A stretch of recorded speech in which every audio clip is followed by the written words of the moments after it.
Hola, ¿qué tal? Qué gusto estar con ustedes otra vez y deseando que se encuentren de lo mejor. Hoy vamos a ver el tema de biología, componentes químicos de los seres vivos.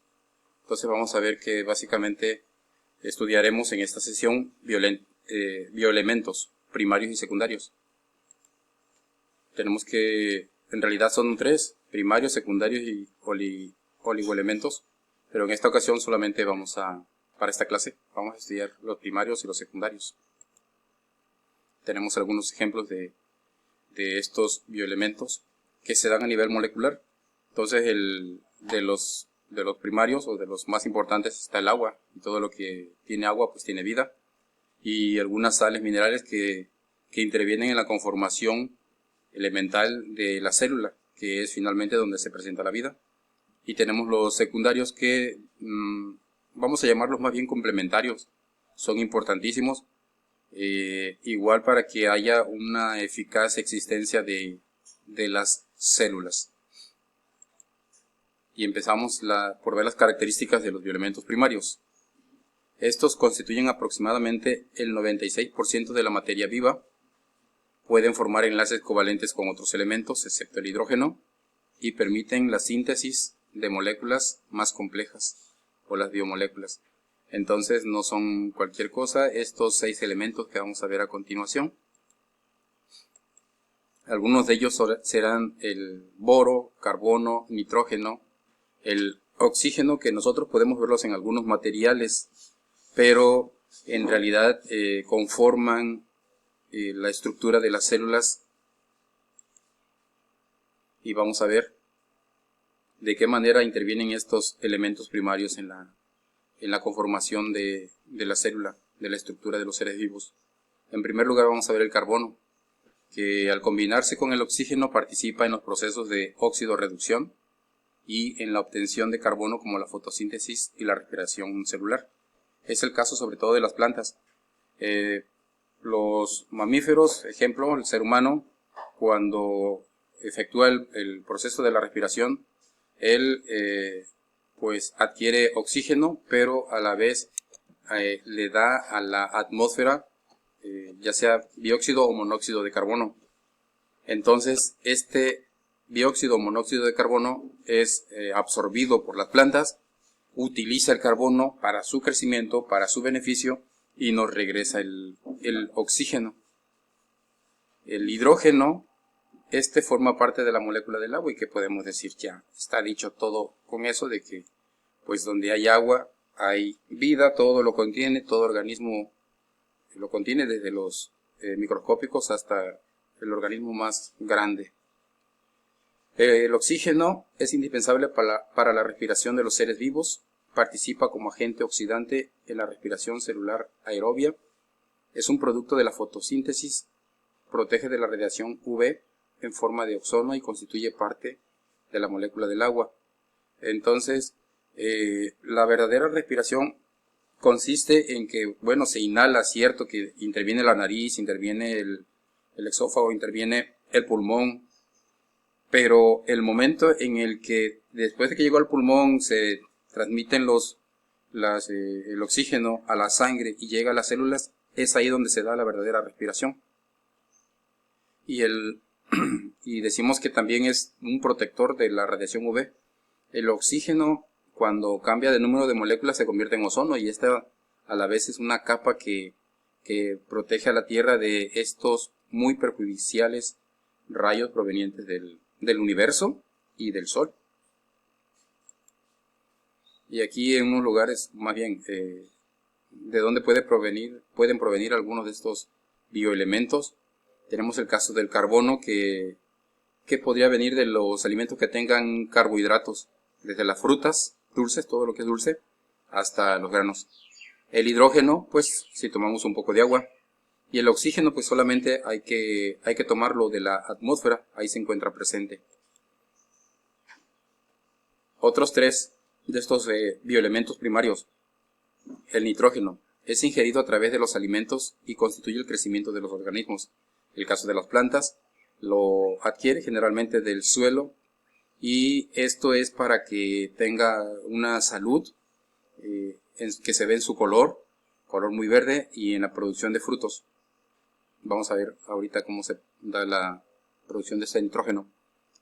El fósforo es importante en la estructura de los nucleótidos que forman las cadenas de ADN y ARN. Y aquí ya estamos en el terreno de la genética.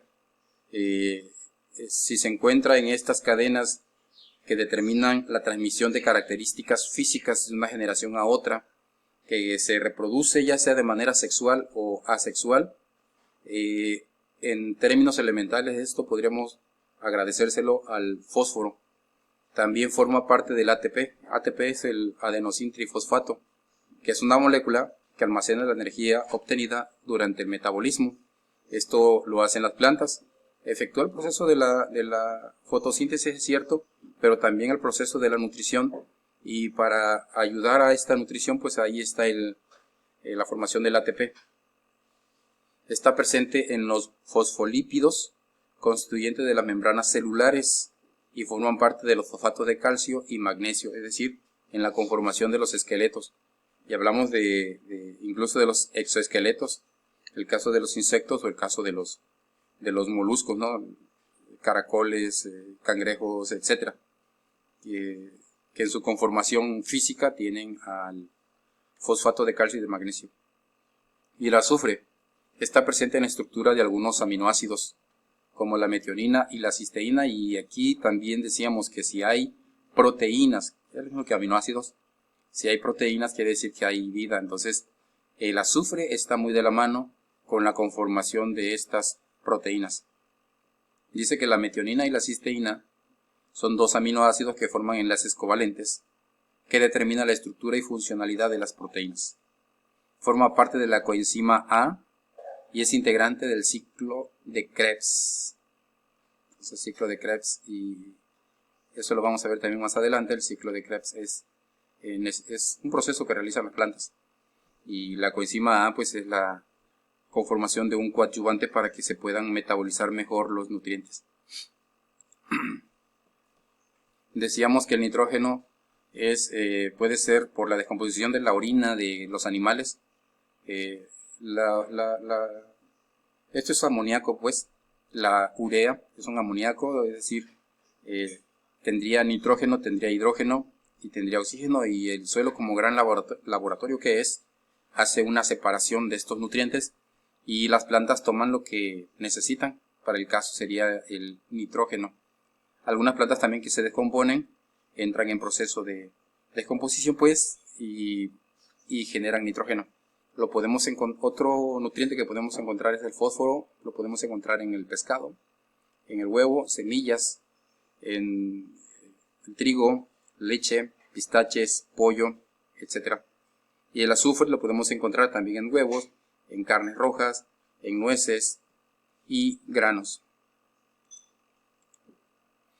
Aquí para que visualicen así brevemente el porcentaje que habría de estos bioelementos. No son secundarios, serían primarios. Aquí habría que borrarle. Habría que borrarle ahí. Serían bioelementos primarios. Entonces ahí vean la cantidad, porcentaje, digamos, de las cantidades mínimas serían la del azufre y la del fósforo, pero la verdad es que no son menos importantes. Ahora entramos a los bioelementos secundarios. Estos se presentan en forma iónica y los encontramos en menor cantidad en los seres vivos. Esto de forma iónica se refiere a que está en forma de ión, y el ión es una carga eléctrica. La carga eléctrica, recordemos, puede ser positiva o negativa.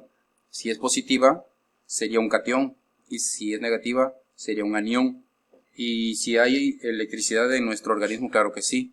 En el sistema nervioso, para que haya conexión entre las neuronas, que son las células nerviosas, se necesita, para que haya movilidad, se necesita de corriente eléctrica. Claro, es mínimo, no quiere decir que vas a tomar una bombilla en tu mano y va a encender, ¿verdad? O que vas a andar por ahí dando descargas eléctricas, choques eléctricos, no. Pero sí, para que haya movimiento se necesita esa electricidad. De hecho, el corazón también es una generación de electricidad, es una chispa eléctrica que permite que haya un movimiento del cual nosotros no tenemos control, ¿verdad? Que esté el corazón bombeando, haciendo su trabajo. Y para esto se necesitan de esos iones, ¿verdad? Sales, vamos a llamarle también. Algunos son imprescindibles en funciones como mantener los niveles de salinidad.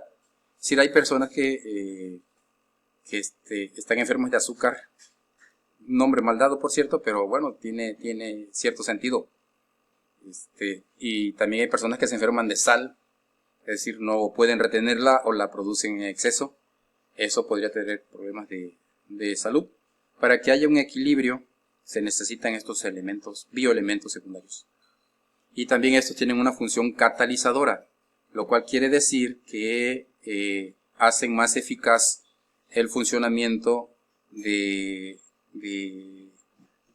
estos órganos, ¿no? Que se encargan de digerir, por ejemplo, o que se encargan de generar músculos o de generar hormonas. Los catalizadores son facilitadores de esas acciones.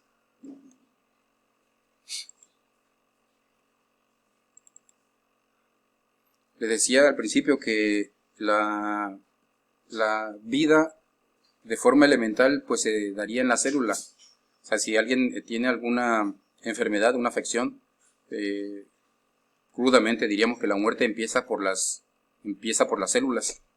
De las células pues ya se enferman los órganos, los tejidos, de los tejidos los órganos, y ya cuando se enferman los órganos, se enferman los sistemas, y de los sistemas pues ya se acaba la vida.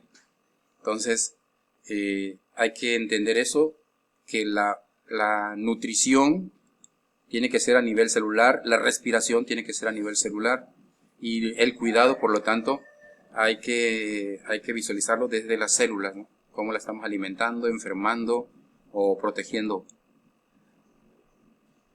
Tenemos que algunos bioelementos secundarios: el calcio, el cloro y el sodio. El calcio participa en la contracción de músculos, en la conducción del impulso nervioso y la regulación de la actividad cardíaca, y es importante para la formación de los huesos. Nada más que decir, es importante desde el nacimiento, es nuestro primer alimento porque necesitamos hacer crecer nuestros huesos. El cloro regula el equilibrio ácido base del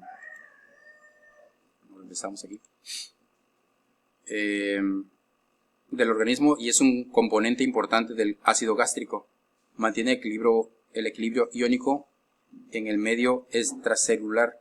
Entonces, aunque así puro el cloro es un veneno, en ciertas dosis es un nutriente importante, y también ayuda a la nutrición. Algunos animales comen huesos, por ejemplo, y necesitan de gran cantidad de ácido clorhídrico en su estómago para poder disolver esos huesos. Algunos comen madera. Entonces ahí es donde interviene el cloro, el ácido clorhídrico. Y el sodio, que interviene en la transmisión del impulso nervioso, en la contracción muscular y en el equilibrio hídrico del organismo. Podemos encontrar estos nutrientes, el caso del calcio en las conchas, en los huesos, por supuesto. Tenemos aquí las conchas de caracoles, de algunos otros moluscos, almejas. El cloro, que es el cloro ese que usamos en la limpieza, en actividades de higiene, es ese mismo, pero en cantidades diferentes, por supuesto. Y el sodio lo encontramos en la sal. De hecho, ustedes ya lo saben, la sal esa común de mesa, de cocina, es cloro con sodio. Dos elementos que por sí solos son peligrosos, son veneno, pero son unos bioelementos importantes, ¿no?